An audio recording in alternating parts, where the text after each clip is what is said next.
Bienvenue, chers téléspectateurs, à cette édition en langue française, dont voici les grands titres. Le président du parti CNL, l'honorable Agathon Rwasa, plaide pour le bon fonctionnement du système judiciaire. Lors de la célébration du 3e anniversaire de l'existence de ce parti, il déplore le maintien en prison des gens acquittés. Et à la page coopération, la République populaire de Chine prévoit envoyer ses experts pour les études de faisabilité de l'extension et la modernisation de l'aéroport international Melchior Ndadaye. Tout de suite, les détails.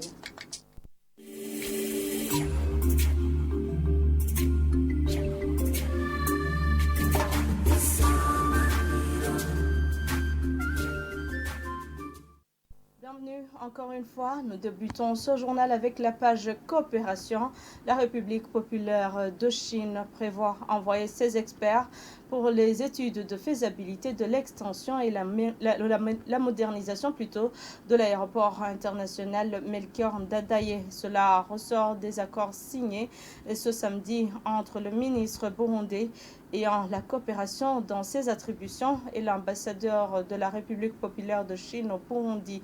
L'ambassadeur Albert Shingiro affirme l'appui technique et opérationnel de la Chine. Suivez-le.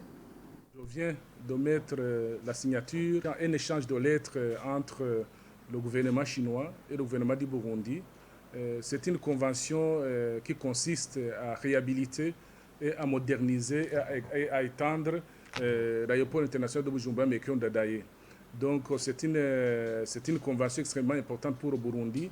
C'est un projet qui existait depuis quelques mois, quelques années, mais qui pour des raisons qui ne dépendent pas de notre volonté partagée, les experts qui étaient supposés venir de la Chine pour venir constater l'état des lieux, pouvoir commencer les travaux, n'ont pas pu venir pour des raisons que tout le monde connaît à cause de la pandémie de la Covid-19. Maintenant, donc, nous avons décidé ensemble de prendre la vitesse de croisière pour que ce projet extrêmement important pour le Burundi puisse démarrer le plus rapidement possible. Donc, cette signature marque le début de ce projet. Très rapidement, les experts chinois vont arriver à Bujumbura pour pouvoir déterminer quand et comment commencer les travaux le plus rapidement possible. Et nous espérons bien sûr qu'avant la fin de l'année, ces travaux pourront commencer. Donc c'est une convention qui rentre dans le cadre du renforcement des relations d'amitié, de fraternité avec la République populaire de Chine, avec qui le Burundi a des relations très nourries depuis notre indépendance en 1962. Donc, quand j'ai pris mes fonctions au mois de juin 2020, je me suis entretenu au cours de mes voyages à l'étranger avec mon collègue chinois. Et nous sommes entendus de renforcer, de cimenter davantage nos relations d'amitié et de coopération pour les remettre à un niveau le plus élevé de leur histoire. Mais tout cela, nous le faisons bien évidemment avec les orientations de nos chefs d'État respectifs. Et nous voulons aussi renforcer les relations d'amitié aussi de peuple à peuple, entre le peuple chinois et le peuple burundais. Donc les Chinois vont donner les moyens, ils vont nous donner aussi les experts pour la rénovation, l'extension et la modernisation de cet aéroport qui est extrêmement important, non seulement pour le Burundi, mais aussi pour la sous-région. Ce que vous pouvez retenir maintenant, c'est que les experts chinois vont venir rapidement à Bujumbura pour étudier les voies et moyens de commencer le plus rapidement ce projet. Mais comme vous le savez, la Chine est un partenaire très apprécié du Burundi, un partenaire fiable, un partenaire qui répond toujours à ses obligations. Donc nous comptons sur lui pour le respect des obligations contenues dans cette convention. Et à la page justice, le parti CNL déplore le maintien en prison des gens déjà acquittés par la justice. Lors de la célébration du 3e anniversaire de l'existence de ce parti, l'honorable Agathon Rwasa a plaidé pour le bon fonctionnement du système judiciaire. Suivez-le. Ni benshi bafungiye mu minyororo ku kadenderezo abandi benshi imanza zabo. Il y a beaucoup de gens qui croupissent dans les prisons injustement. Pour les autres, leur dossier n'avance pas. Il y en a d'autres qui n'ont jamais eu l'occasion de comparaître devant le juge. Et souvent, c'est parce que ce qui les arrête n'ont pas raison de le faire. L'autre catégorie est constituée de ceux qui restent en prison après être blanchis. Tout cela est regrettable. Parfois, on se demande sur le fonctionnement du système judiciaire, vu que parfois les procureurs n'accordent pas de billets d'élargissement aux détenus déjà acquittés.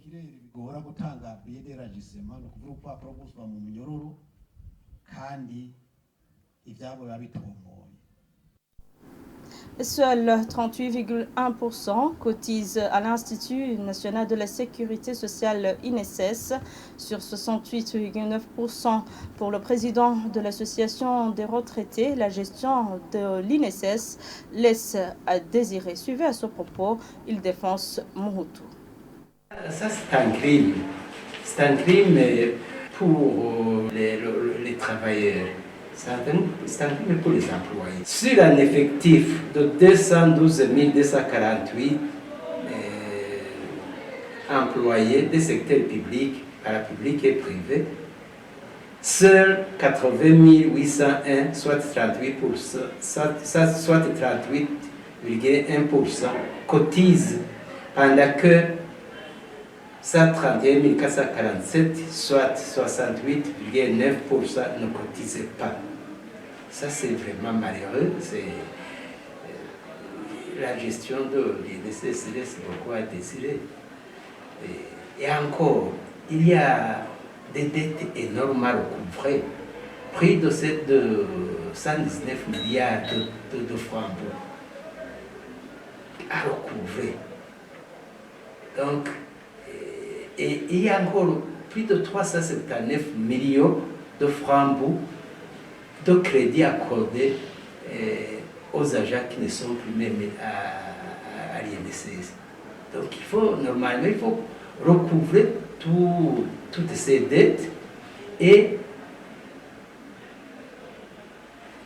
bannir ce manque. Et le projet de loi portant protection sociale au Burundi et revalorisation des pensions concerne tous les secteurs. Explication de la ministre ayant la solidarité dans ses attributions, c'était mercredi devant l'Assemblée nationale. Elle précise que les secteurs para-étatiques et privés feront objet d'une nouvelle loi. Suivez.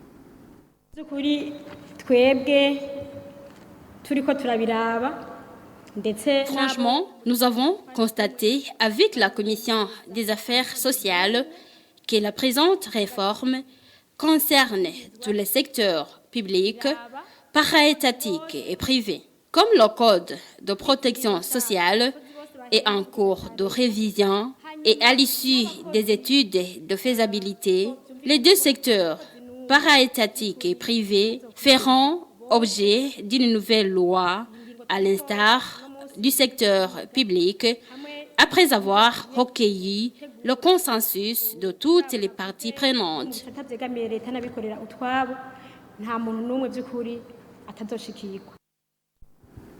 L'administration de la mairie de Bujumbura est appelée par les habitants de la commune Mukaza à s'activer dans la gestion des conflits liés à la location des maisons et à la réglementation des prix.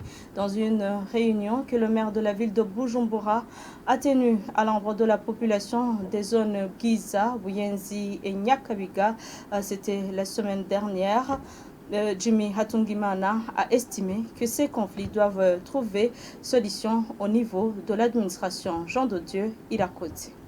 Lors de cette réunion, certains habitants des zones Bouiza, Buyenzi et Nyakabiga de la commune Mukaza sont revenus sur les conflits liés à la location de maisons. Celui-ci explique que son procès vient de durer 4 ans. Il réclame 14 millions. Pour le maire de Bujumbura, cette question doit être résolue entièrement par l'administration. L'élu à la base, quartier 3 de la zone Bouiza, évoque le surnombre dans une maison de location. Il y parle ici d'environ 200 personnes avec une seule toilette. Il y a une maison qui abrite environ 200 locataires. L'administrateur communal est au courant et y a effectué une visite. Il y a 15 chambres et chacune abrite 12 personnes, ce qui fait 180. Ces personnes partagent une toilette et il n'y a pas d'eau. On avait demandé la fermeture de cette maison, mais dernièrement, on a vu son propriétaire en train de faire le raccordement en électricité. Face à cette situation, le maire conseille les détenteurs de maisons de location. Pour lui, la dignité humaine passe en avant. Ces locataires ont besoin de vivre dans des conditions décentes. Il faut disponibiliser tout au moins 5 latrines pour une trentaine, voire une quarantaine de locataires. L'autre requête adressée au maire concerne la réglementation des prix de location de maisons d'habitation. Celle-ci s'appuie sur d'autres secteurs réglementés, notamment le secteur café. Le maire de la ville de Bujumbura, Jimmy Hatungimana, a promis de transmettre cette question à l'autorité compétente. L'absence d'une politique claire en matière de régulation des informations véhiculées par les réseaux sociaux à l'heure du numérique peut constituer une entrave au processus de la paix et de sécurité dans certains pays africains. Cela ressort des préoccupations soulevées par les professionnels des médias africains qui participaient à une rencontre continentale au Congo, à Brazzaville. Ils craignent que cela puisse constituer une source de rumeurs et de désinformation. Sur image prise par caméra amateur depuis Brazzaville, notre consoeur Raissa Liliane Inamahoro. C'est l'une des grandes questions qui a nourri les échanges lors de ces assises. Ces journalistes de 11 délégations africaines considèrent que les informations relayées sur les réseaux sociaux peuvent constituer l'insécurité sociale du moment prétend être journaliste à l'ère de nouvelles technologies de l'information, selon Mouna Amadou, qui est du Niger. Diane Ndonse du Burundi appelle aussi à la responsabilité professionnelle dans l'exercice du métier, alors que les réseaux sociaux sont souvent considérés comme canaux susceptibles de porter atteinte à la dignité humaine. Les chefs d'État et de gouvernement africains doivent mener un combat commun pour éviter le pire, recommande professeur Grégoire Lefouaba, homme politique congolais. Il s'agit de la toute première rencontre continentale des journalistes francophones en Afrique autour de la question de nouvelles technologies de l'information depuis la création en 2011 du réseau panafricain des journalistes.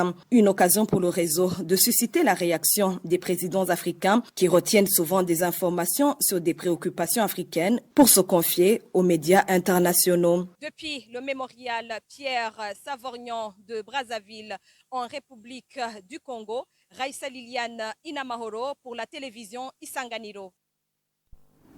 Avant de clore ce journal, deux journalistes burundais, Raissa Liliane Inamahoro de la télévision Isanganiro et Nolis Ndouimana de la radio Culture, viennent de faire honneur à la presse burundaise en obtenant des trophées des médias africains décernés par le réseau panafricain de journalistes. Cette première édition qui s'est tenue dans la soirée de ce vendredi, le 25 février à Brazzaville, capitale de la République du Congo, a réuni plutôt 11 délégations des pays francophones d'Afrique.